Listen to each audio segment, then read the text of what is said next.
حضرت ابو ذر غفاری رضی اللہ تعالیٰ عنہ فرماتے ہیں میں اپنے ماتحتوں کے حق میں بڑا سخت تھا، سخت تھی میری طبیعت، میرے غلاموں کی جرت ہی نہیں تھی کہ وہ میرے سامنے گفتگو کر سکیں اور ٹھہر بھی سکیں۔ فرماتے ہیں جس دن میں کلمہ پڑھنے گیا، جس دن میں حضور کی بارگاہ میں، تو میں نے کہا حضور کوئی خاص نصیحت؟ تو نبی پاک نے فرمایا میری نصیحت تیرے لیے یہ ہے کہ جیسا تو نے کھانا ہے ویسا ہی غلام کو کھلانا ہے، جیسا تو نے پہننا ہے ویسا ہی غلام کو پہنانا ہے۔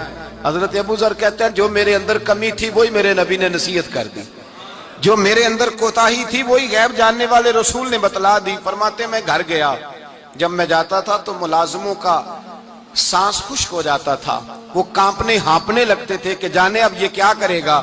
حضرت ابو ذر غفاری فرماتے میں گیا، ایک شخص سے میں نے کہا کھانا پکاؤ، کھانا پکایا، دسترخوان پہ لگایا اور اپنے سارے ملازموں کو کہا آؤ یار میرے ساتھ بیٹھ کے روٹی کھاؤ، آؤ سارے میرے ساتھ بیٹھ کے کھانا کھاؤ۔ فرماتے انہوں نے کھانا کھایا، پھر میں ان کو بازار لے گیا، جیسے کپڑے میں پہنتا تھا ویسے میں نے ان کے لیے بھی خریدے۔ فرماتے ہیں میرے غلام کہنے لگے آقا خیر تو ہے نا، خیریت تو ہے نا، کیا ہوا؟ مزاج مبارک تو ٹھیک ہے، کیا ہو گیا؟ اور یہ جو ہم فضا کو اتنا خوبصورت دیکھ رہے ہیں اور یہ جو ہم اتنی پیاری ریم جھیم برستی دیکھ رہے ہیں، یہ جاری رہے گی یا ایک دن کی ہے؟ تو حضرت ابو ذر غفاری رو پڑے، کہنے لگے اب تمہیں ابو ذر غفاری بدلا ہوا ملے گا، اس لیے کہ اب میں وہ نہیں رہا، اب میں رسول اللہ کا کلمہ پڑھ کے غلام مصطفیٰ بن گیا ہوں، اب میں بدل گیا ہوں، میری طبیعت بدل گئی۔ غلاموں کے حق میں حضرت مولا علی شیر خدا غلام کو لے کر کے گئے دکان پر، حضرت مولا علی غلام کو لے کر گئے کپڑے کی دکان پر، 2 جوڑے خریدے، ایک کم قیمت کا ایک زیادہ قیمت کا، ایک کم قیمت کا ایک زیادہ قیمت کا، 2 جوڑے خریدے۔ جب واپس لوٹے تو غلام سے کہنے لگے تو اپنا لے لے۔ غلام کو پتا تھا کہ اس زمانے میں ہوتا کیا تھا، اس نے کم قیمت کا جوڑا اٹھایا۔ حضرت علی فرمانے لگے عجیب آدمی ہے، یہ تو تیرا نہیں، یہ تو میرا ہے۔ اس نے کہا حضور کس طرح سے؟ آپ فرمانے لگے تیرے لیے قیمتی جوڑا اس لیے خریدا ہے کہ تو جوان ہے، اور میں نے اپنے لیے اس لیے چھوٹا خریدا ہے کہ میں تو اب بوڑھا ہو گیا ہوں، مجھے تو حاجت نہیں۔ کہنے لگا حضور بوڑھے اور جوان کا مطلب نہیں، آپ علی ہیں، من کنت مولا فہذا علی علی مولا، علی مولا، آپ چونکہ مولا علی ہیں اور آپ امیر المومنین ہیں، لہذا آپ نے تخت پر بیٹھنا ہے، آپ نے سلطنت کو چلانا ہے، آپ پہنیے۔ تو حضرت علی فرمانے لگے تو میرا غلام بنا ہے نا، تو نے ابھی میرے نبی کا دیدار نہیں نہ کیا، تو بعد میں آیا ہے نا، اگر تو اس دور میں ہوتا تو جان جاتا کہ یہ عمل میرا ہے، پر اس کے پیچھے جو نصیحت کے پھول ہیں وہ مصطفیٰ کے عطا فرمائے ہوئے۔ تو بھائی یاد رکھیں نبی کریم سید عالم صلی اللہ تعالی علیہ وآلہ وسلم نے تعین فرمایا مزدور کے حقوق کا، تعین کیا۔ حضرت حکیم بن حزام کہتے ہیں میں حضور کی بارگاہ میں بیٹھا تھا تو نبی پاک صلی اللہ علیہ وسلم سے میں نے کہا یا رسول اللہ آپ کو کون سا آدمی پسند ہے، کون سا محنت کرنے والا پسند ہے؟ تو حضور نے فرمایا جس کے دونوں ہاتھ کام کریں، دونوں پیر چلیں اور اس کی پیشانی پر پسینہ آئے، وہ بندہ مجھے بڑا اچھا لگتا ہے۔ جس کی پسینہ آئے، آج لوگ مزدوری نہیں کرتے، دائیں بائیں دیکھتے ہیں، لوگ اپنے اندر وہ توانائی، وہ غیرت، وہ خودداری پیدا نہیں کرتے۔ بھائی گردن کو جھکا دیتا ہے خیرات کا پتھر، جہاں میں مانگنے والوں کے سر کبھی اونچے نہیں ہوتے۔ اور ایک بار کہنے لگے غیرت ہے بڑی چیز جہاں نے تگ و دو میں، پہناتی ہے یہ فقر کو تاج سردارا۔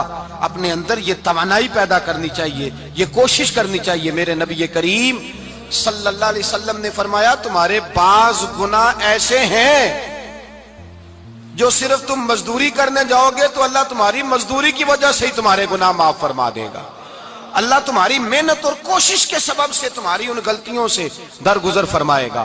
حبیب کریم سید عالم صلی اللہ علیہ وسلم نے فرمایا مزدور جب قیامت کے دن آئے گا، بھئی عالم تو آیا، صوفی تو آیا، درویش تو آیا، صحابہ تو آئے، ان کا آنا تو شفاعت کے لیے شمار کیا گیا۔